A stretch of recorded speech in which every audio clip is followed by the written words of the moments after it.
Som nahrala viacero videí ohľadom vzostupu a rozdelenia časových línií a rozdelenia ľudstva. Hej, toto už je neviem koľkaté videjko, ale stále sa na to ľudia pýtajú. Hej, je to témička, ktorá je kontroverzná, pretože máme tu veľa ezolídrov, ktorí vám budú hovoriť rôzne teórie a jednoducho vy si môžete vybrať z tých teórií, čo najviac sedí vám. Ja to sledujem, potvrdzujem, overujem si to, mám na to svoje kontakty, mám na to moje vyššie ja a vidím to takto, ako o tom teraz rozprávam už dlhšiu dobu, len niektorí ma spoznali nedávno, takže to nevideli moje videjka. Takže ide o to, že už v roku 2011 sa mnohí pracovníci svetla alebo mnohé staré duše alebo niektoré duše prebudili do poznania, o čo tu ide, že sme na konci cyklu, majský kalendár končí, v roku 2012 je koniec veľkého 26 000 ročného cyklu, 21.12.2012 mnohí očakávali, že nastane vzostup a všetci zrazu vzostupia na celej planétke Zem. Tak to bolo pôvodne aj zamýšľané. Ale v roku 2011 prebehlo hlasovanie kolektívneho vedomia ľudstva, hej, a toto mám od jednej insiderky, hej, a to je potvrdené, naozaj, hej, ja to už sledujem dlhé roky.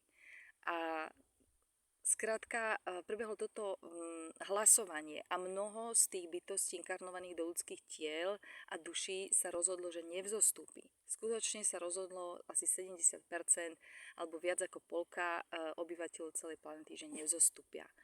A teda len menšia časť sa rozhodla, že áno, chce sa vyvinúť do vyššej podoby bytia, vlastne nové paradigma lásky a svetla, zvýšiť si frekvencie a zostúpiť s planetkou Zem do 5. dimenzie, do vyšších frekvencií a vyšších dimenzií. Takže na základe tejto voľby každý si už ide akoby svoju cestu a máme možnosť to vidieť.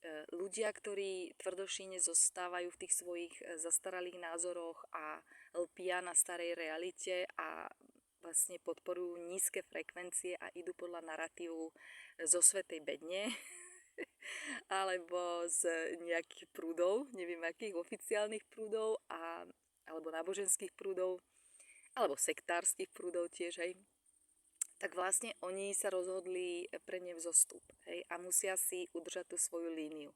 A tvrdo pracujú na tom, aby sa im to podarilo a napriek tomu, že už tu máme toľko tých informácií a tie frekvencie stále stúpajú na planetke Zem, napriek tomu oni stále zotrvávajú v tých svojich teóriách. Tá druhá skupina ľudí, to sú ľudia, ktorí sa teraz hodne prebudzajú, zaujímajú sa o tieto témy, študujú si veci, ale zároveň je tam chaos informácií a rôzny predstavitelia, ktorí proste sa chcú zviditeľniť alebo niečo si propagovať, alebo sa propagovať seba, alebo sú proste tam len dosadení temnou stranou, alebo sú to bomby do ezoscény, kde sa prebudza veľké množstvo ľudí a temnotka to potrebuje trošku dať dole. Takže množstvo ľudí sa namotá aj na to, hej, a jednoducho potom je tá skupina, ktorá naozaj zotrvá, vytrvá, nepadne do ezopascí, vie si vybrať, vie sa nacítiť, vie, čo sa deje, vie sa zariadiť prakticky, fyzicky, energeticky a jednoducho títo ľudia hodne na sebe pracujú, hej, po všetkých úrovniach a myslím si, že týmto sa to práve podarí. V roku 2030 by malo dôjsť k úplnému rozdeleniu časových línií alebo respektíve rozdelenia ľudstva, lebo ja sa sústredím na ľudí, takže hovorím rozdeleniu ľudstva. A vlastne mali by sme byť tak tie skupinky úplne rozdelení, že už vlastne sa nebudeme akoby ani vidieť. To znamená, my si budeme tvoriť vedome našu realitu s ľuďmi, ktorí sú na našej úrovni vedomia a frekvencií.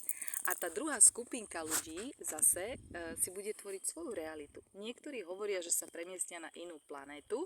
Hej, dobre, môžu sa premiestniť na inú planetu, alebo z môjho zorného úhlu pohľadu je to symbolické, lebo niektorí hovoria, že planetka Zem sa rozdelí na dve, na 3D a 5D.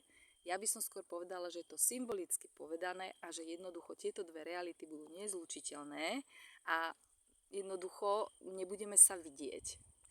Ten vzostup je rozplánovaný zhruba na 3 generácie, ľudské generácie. Ide to postupne. Takto rozhodlo kolektívne vedomie ľudstva, že to pôjde postupne, aby sme mali príležitosť sa zladiť s tými vzostupovými vlnami, aby sme mali príležitosť nejak sa odbremeniť od tých nejakých kariem, toxických programov a navýšiť si úroveň vedomia a frekvencií a zároveň aby nevznikol chaos v celej populácii na celej planete.